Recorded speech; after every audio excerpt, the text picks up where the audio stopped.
Good afternoon. Catalyzing capital to change the world is the topic that I selected for the time I have with you today. And what I wanted to do was think about a little bit what that means and how it is that you actually go about doing it. And in doing so, I'd like to share a little bit of a story, which all started of how I kind of got on this journey into the social enterprise field, how it is that I became connected with amazing social entrepreneurs like the ones you've had the chance to meet today. And I'd also like to think a little bit with you about the convergence of capital. The convergence of human capital on the one side, the brilliance, the talent, the commitment, the passion of the entrepreneur, and investment capital on the other side, creating an actual market where that entrepreneur can get funding to be able to take the idea that they have and build it into something that can be a substantial, game-changing social business. I see it as a virtuous circle. And what we've been doing in our family foundation has been really working to try to figure out how to have that convergence of human capital and investment capital. And along the way, I'll share a brief story about how it is that I came to acquire this fine orange shirt, this fine piece of fashion, which I purchased off of a rack, and I'll show you where, because I loved it for its specific colors. But first, just a brief background. As Saul said, I spent 30 years in the traditional investment business. Two partners and I were fortunate enough to build a company. We had some success. And in 2006, we sold that company to a big global insurance company. My wife Marty and I, and my wife Marty's here in the front row today, she and I at the time did something that we'd always wanted to do. We set up a family foundation as a way to organize our philanthropy and start thinking about how we wanted to really make a difference. And one of the first things you realize when you create a family foundation and you've got staff and that type of thing is the art of giving, or the act of giving money away, is very easy. You can decide who you want to give it to, and a group of people automatically write checks and it'll all happen. But the problem is giving it away effectively and giving it away with leverage becomes much more difficult, particularly if you're like us and you're not the Gates Foundation. So we have several less zeros in our balance sheet. So from our perspective, we can't make huge grants. So we have to have the grants that we make have much more leverage and impact and be much more catalytic, and we struggled with that early on. And about that time we were going through that early struggle, I received a phone call from a great friend, Jerry Hildebrandt. Jerry had just taken on an opportunity, this was 5 years ago, to start one of the first university-based centers for social entrepreneurship here at the University of the Pacific. And Jerry and I had known each other for a bit, and I'd served on a board where he was on. And he asked me, he says, I think this is something you'd be interested in. I'd love your help. And my first answer was, yes, absolutely. I'd love to help. I just have two questions. I said, one, what exactly is this social entrepreneurship thing? And two, where exactly is this University of the Pacific? So Jerry was kind enough to forward a MapQuest map to our beautiful campus here in Stockton, which has become a second home now down here, as well as a book that I would highly recommend if you're looking for a primer on social entrepreneurship. It's called How to Change the World. It was published in 2004 by an author who's now become a dear friend, David Bornstein. And it was really an initial roadmap for me to start to understand this whole concept of looking at problems from a solution set that's the same way you'd look at a business opportunity. And how do you create something that's scalable and replicable and can actually grow and be sustainable on its own? So about this same time, I began to start to come down to the campus here in Stockton. It was the fall, I believe, of 2007, the first year we launched the program. And every week, and we've done it ever since, we have a practitioner program where we bring in world-class social entrepreneurs, those like we've seen here that have been recognized for their global leadership. And what I began to find as I listened to these entrepreneurs and spent time with them was that I, as an entrepreneur myself, was kind of hardwired. This made sense to me. I was really aligned with social entrepreneurship. And it made sense to me that we could do this from a business perspective. At the same time, I began to travel to the developing world. Took my first trip in 2007 with the idea that in our foundation, one of the things we had a keen interest in was how do you solve the problems of global poverty? And how do you solve the problems of economic empowerment for the billion people at the bottom of the pyramid? And I felt like if I was going to approach it like a business, I needed to understand the market. So I needed to go and see what poverty was like firsthand in the developing world, and I needed to see what kinds of solutions were being applied on the ground. Well, I have to confess that when I got on that plane for my first trip to Africa, my perception of global poverty in Africa was informed primarily by things like the Save the Children videos on late-night TV.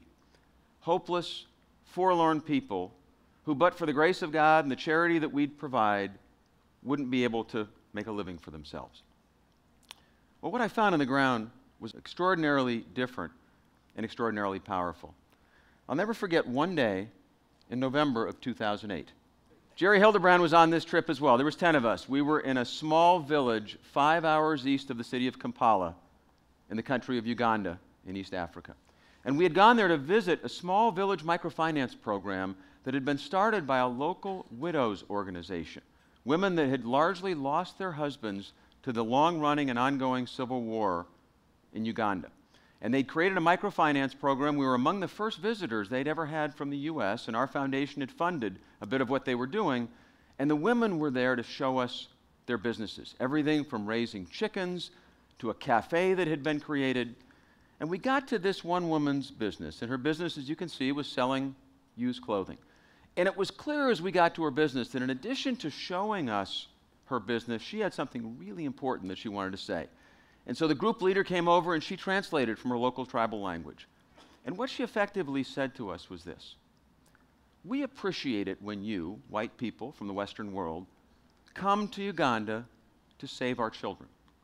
But we need to be able to save our own children. Thank you for investing in us so we could do that. Wow. That was really, it still gives me chills as I think about it. It was a powerful moment for me because it changed my whole perception of the way I was looking at the problem of poverty. I was looking at the poor as victims that needed us to create solutions for them instead of folks that were entirely capable of being the creators of their own solutions if they were given just a hand up in order to be able to do that. So I became a customer of her shop, obviously, here. And I decided now that I wear this shirt as I give this presentation to honor her and to honor the millions of other women, particularly like her, in the developing world who are really yearning for nothing more than that hand up and that opportunity to move up the economic ladder. Well, I came back in November 2008 to the U.S. with a really changed perspective and a real commitment and dedication that I now knew what I wanted to do. As Saul said, my encore career with the second half of my life. I wanted to figure out how I could create those hand-up opportunities, not just with respect to economic empowerment, but with respect to all the things that matter: education, healthcare, water and sanitation, human rights, clean energy. Now, I realize that's a big vision. That's a tall order. And as I said earlier, we're not the Gates Foundation. So writing a bunch of really big checks to start some initiatives wasn't the way that our foundation was going to be able to make that happen. So what we decided effectively was to do something a bit more strategic. Rather than create our own initiatives or plant our own gardens, if you will, we were going to help support other gardeners grow their gardens. And in doing so, allow 1 million flowers to bloom. And that's the human capital aspect of the social entrepreneur. Our objective has been, how do we inspire and equip and connect and engage with the social entrepreneur community in ways that can help these brilliant entrepreneurs bring their businesses to the scale they need to bring them. And there's two parts of it. One is, what's the next generation? This is a brand new field. So I started thinking about, how do I find the next Martine, Burt?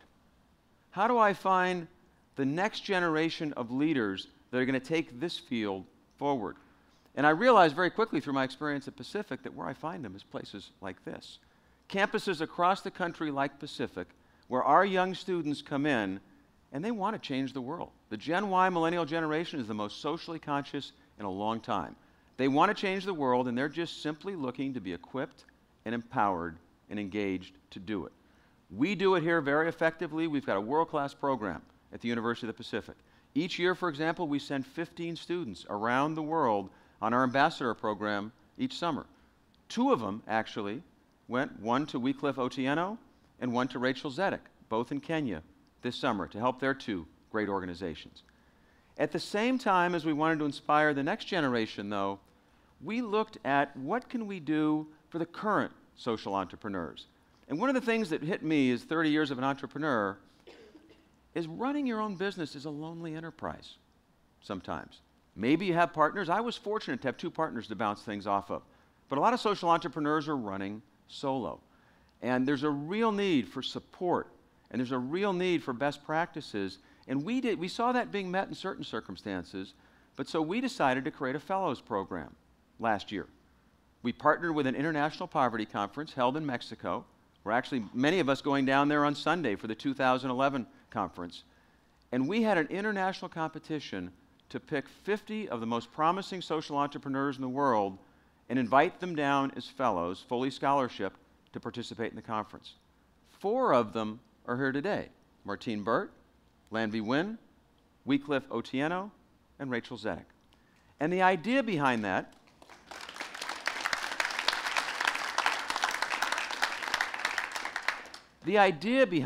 was we have 300 global leaders assembled in Ixtapa, Mexico, from foundations like the Gates Foundation, from the World Bank, from NGOs, from family foundations.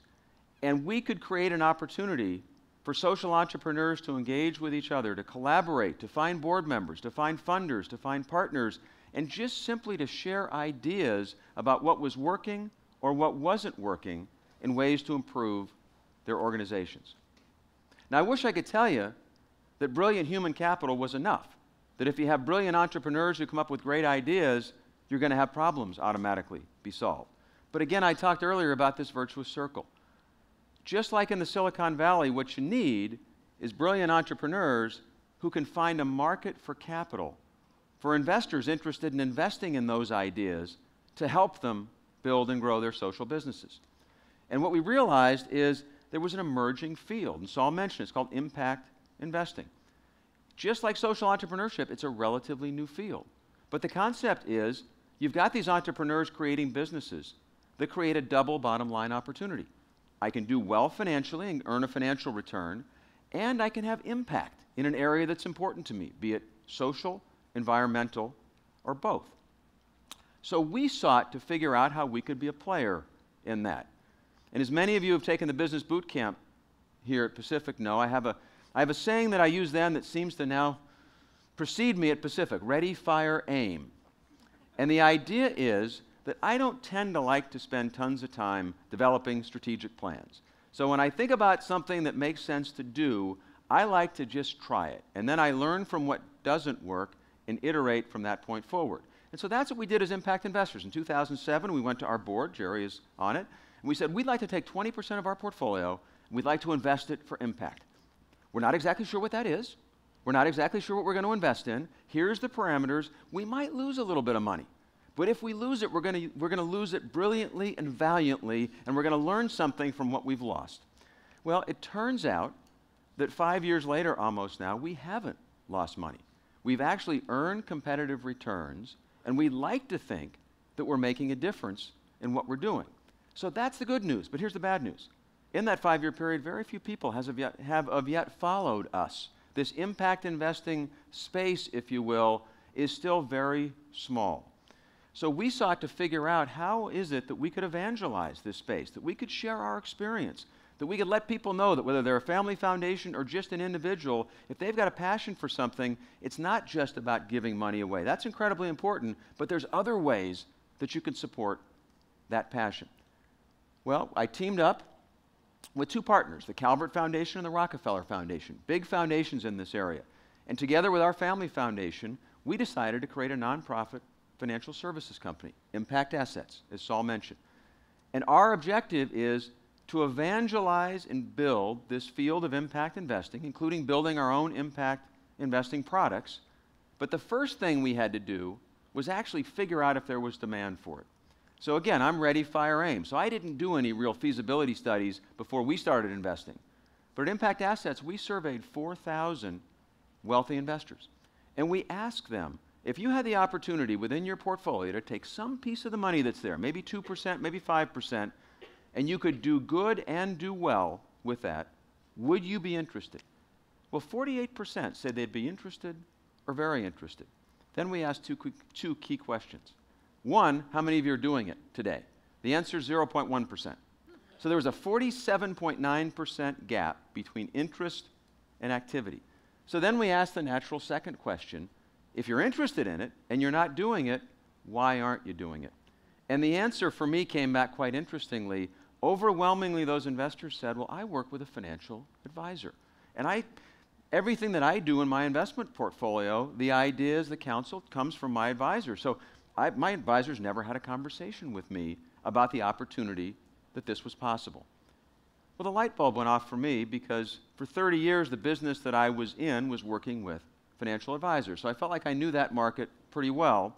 So at Impact Assets, our objective now over the next 5 years is to engage the financial advisor community here in the US, educate them, inform them, and empower them to have these conversations with clients, build the products for them that enable them to actually implement, so that over 5 years, the goal is to actually deploy $1 billion of capital to support the social enterprise movement.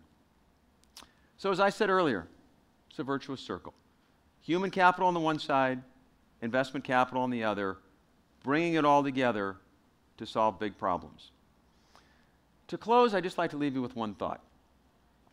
For the last 100 years, we as individuals have really had one outlet to try to do good in the world, and that's charity or philanthropy.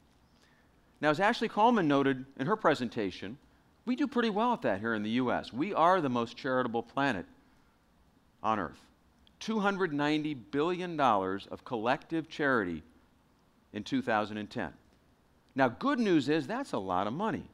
Bad news is that amount of money still pales in comparison to the dollars that are needed to put a dent in the serious problems that we face in the world. I like to look at it as a little pocket, big pocket equation. And the little pocket is the $290 billion of philanthropy, which is terrific. But the big pocket is, as Americans collectively, we own $40 trillion of investment accounts across the country. What if we were to take, over the course of the next decade, and move 1% of that $40 trillion to catalyze the 290 that we're already giving away? Well, quick math is 1% of 40 trillion is $400 billion. That would more than double the amount of money that we're putting out today to solve the big problems of the world. And as Ashley Coleman pointed out, what 50 billion can do, multiply that by 8, and you can see the type of game-changing results that can have. So that's a world that we're excited about moving toward. And that's really what gets me up early every morning, gets me to put the orange shirt on to make these presentations, and really gets me excited about moving the ball forward and trying to take this impact investing field and social entrepreneurship in a new direction. Thank you.